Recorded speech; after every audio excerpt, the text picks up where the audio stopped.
future! Man, it's confusing. It's all giant space babies and metal fetishists and meat guns. What's up, everybody? Griffey here. If you caught yourself scratching your head at these sci-fi films, this video's for you. You have a future in the past. Years ago for me, years from now for you. To this day, nobody's entirely sure if Christopher Nolan's Tenet is a stroke of genius or a pseudo-intellectual pile of crap.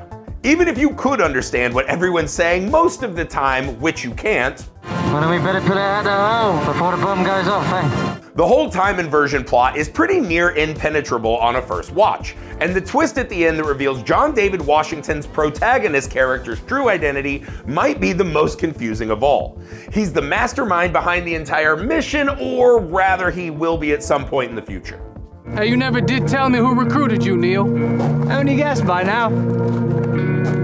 You did. Only not when you thought. The implication is that after they save the world there at the end of the movie, he inverts himself and lives in inverted time long enough to then create the Tenet organization and recruit and train everyone, including Neil, who then recruits him, all so that their plan to save the world will happen the way it does. In fact, if you pay attention to his and Neil's dialogue at the end, Neil is talking about going back into the battle they just finished, but he's also essentially explaining the protagonist's larger game for the audience. What's happened's happened. Which is an expression of faith in the mechanics of the world. It's not an excuse to do nothing. 2001: A Space Odyssey can be straightforward and easy to follow one moment and then completely baffling the next. Things get particularly confusing towards the end of the film after the trippy Stargate sequence, when Bowman finds himself trapped in bed in a strange room where time loses all meaning. To cap it all off, the film ends with a massive celestial baby hovering over the Earth.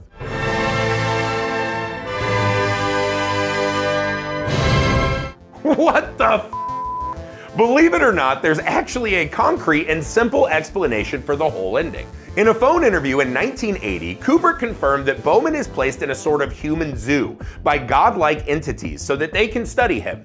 His sense of time is distorted and his entire life plays out in that strange captivity. Bowman is then transformed into the Star Child and returned to Earth as some sort of Superman. Arthur C. Clarke's novels more or less confirm that too. In 2010, Odyssey 2, Bowman makes contact with a few characters as a sort of space ghost. Greetings, I'm Space Ghost.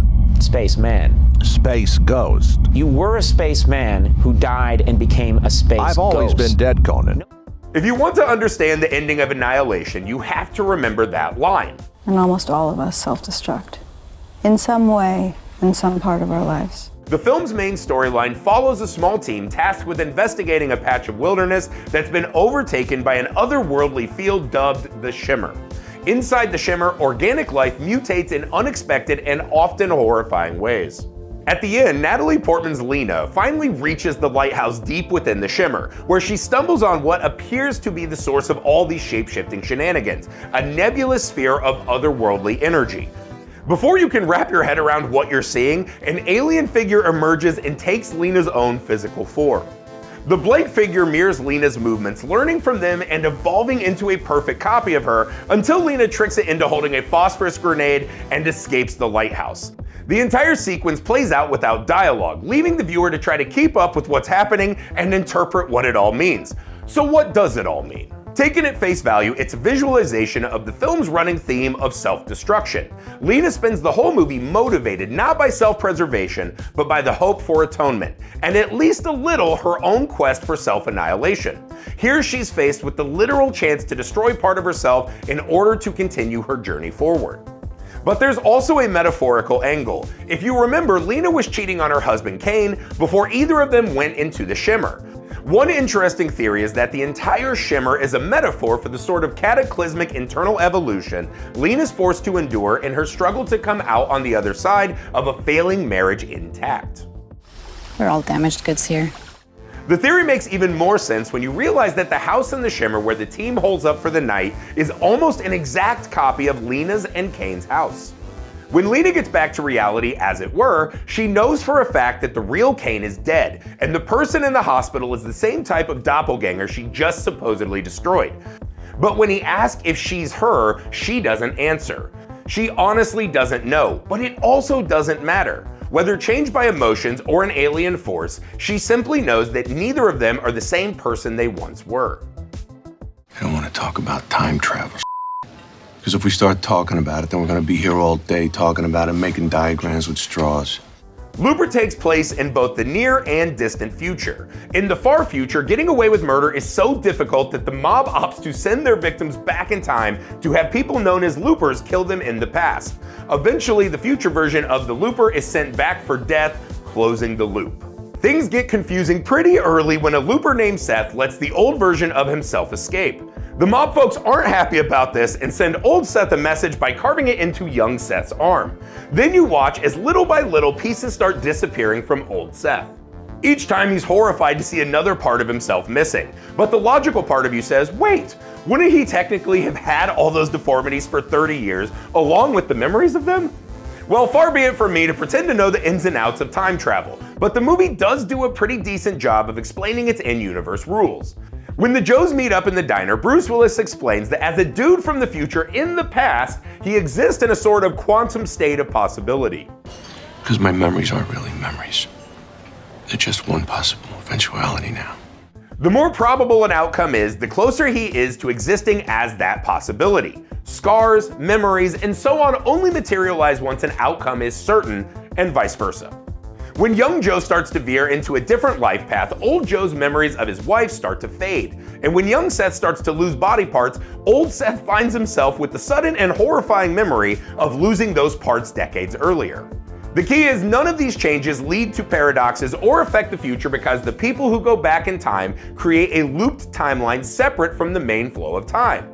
That's why a guy who eventually has no legs could drive a car a few minutes earlier, and why in the movie it's so important to close the loop and permanently isolate it from the future.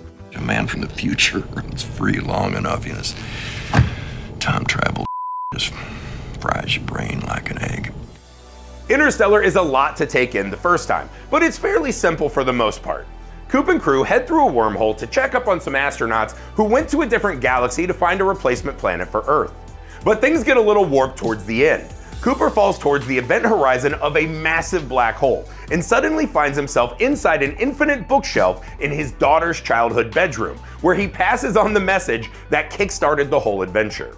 Don't you get it yet, Tars? I brought myself here. Nobel Prize-winning astrophysicist Kip Thorne worked as an executive producer consulting on all of the sciencey matters, then wrote a whole book entitled The Science of Interstellar, which breaks the film down in minute detail. The simplified explanation for the bookcase sequence is that Cooper is actually inside of a tesseract, a four-dimensional cube. The reality of this space is beyond his or our comprehension, so whoever created the tesseract gives him a dumbed-down version of it that he can understand and manipulate. Cooper is moving through time as if it were a physical place. Simple, right? And if you think about it, if the Tesseract illustrates that all moments in time always exist, then there will always be a Cooper in an eternal cycle of going into space so he can send messages back in time that make sure he goes into space. So yeah, love may be able to transcend space and time, but free will can suck it. 2004's Primer is still one of the best time travel movies out there, which is even crazier since it was made for only $7,000. I won't spend the time here explaining every time loop, or every Abe and Aaron who's potentially out there at the end, or how early Aaron knew what was going on, and when exactly he and Abe started trying to sabotage each other's attempts to sabotage the project. But to make any sense of the plot, it at least helps to understand how the boxes themselves work. In essence, the box travels through time on a loop. You activate the box at point A in time, wait until the box runs to point B, then get into the box there and ride the loop back to point A. Like Tenet, time travel is a one-for-one deal. You don't just zap back to 1955.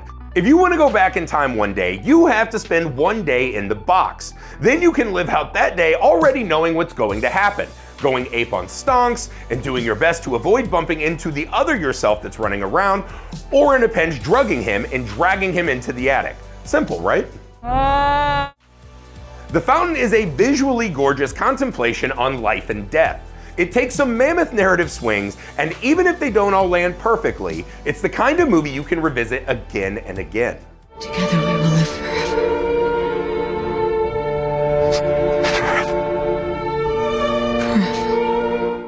Jackman and Rachel Weisz play different but connected characters across 3 main timelines, and the plot is an epic love story between them split through the 1500s, the 2000s, and the distant future. The modern-day storyline is the most straightforward and finds Jackman as a doctor trying and failing to save his wife Izzy, who's dying of cancer. Meanwhile, Jackman's future character travels through space in a magic ball, transporting himself in a tree to a star called Xibalba, which is also the name of the Mayan underworld. The tree is a factor in all 3 time periods. In the 1500s timeline, Jackman's conquistador character is searching for the Tree of Life, which he finds and is destroyed by. In the contemporary timeline, Jackman uses an extract from the tree to try to treat his wife's cancer. When she dies, he plants a seed in her grave.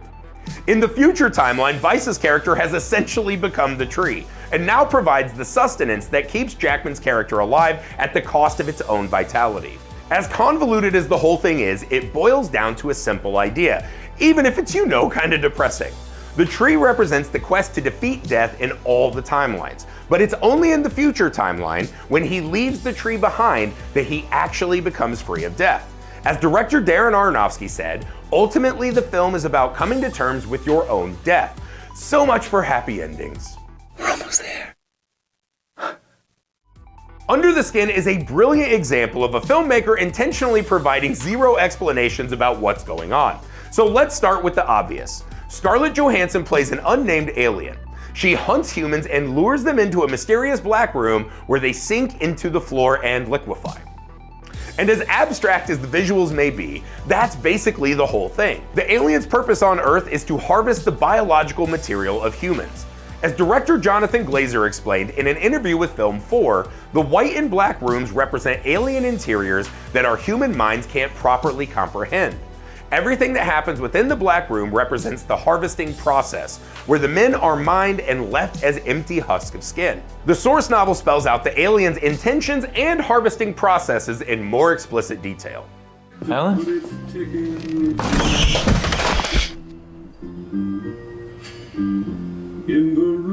Even if you've seen Denis Villeneuve's psychological thriller Enemy multiple times, you probably still have one burning question. What the heck is going on with the spiders? The movie finds Jake Gyllenhaal playing 2 roles, Adam and Anthony, and when they learn of each other's existence, everything they think they know is called into question. There are a lot of confusing parts, but every discussion eventually comes back to those spiders. This is a pattern that repeats itself. In interviews, Villeneuve usually dodges questions about the 8-legged anomalies, but he once dropped a small hint at their meaning. In an interview featured on Amazon, he said, "It's an image that I found that was a pretty hypnotic and profound way to express something about femininity that I was looking to express in one image." That still doesn't explain much, but the spiders are clearly connected to femininity in some way throughout the movie, and possibly Adam/Anthony's view of women. The spider crushing scene at the beginning puts Anthony in a fetish club.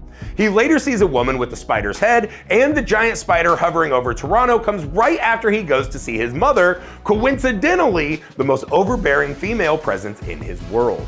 Then of course his wife turns into that big-ass tarantula at the end.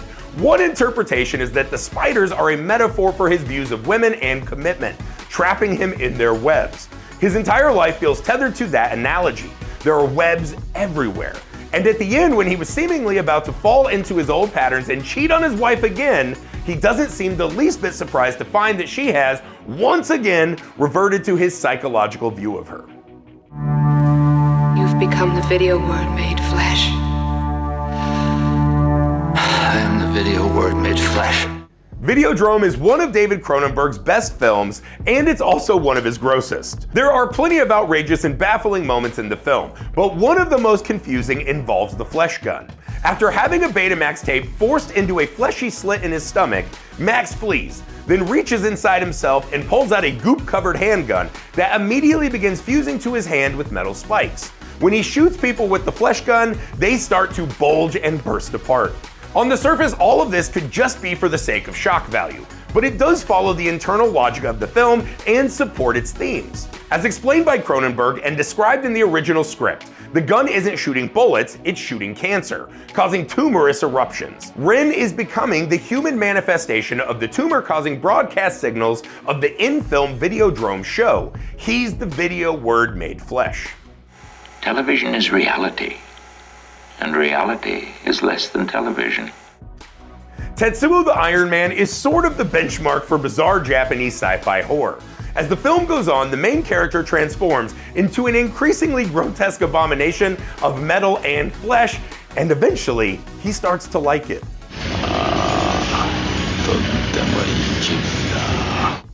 Director Shinya Tsukamoto's unique vision is unlike anything else, and since there's little in the way of an actual story going on, you have to kind of pick the pieces of the meaning out of the twisted surrealism and experimental filmmaking.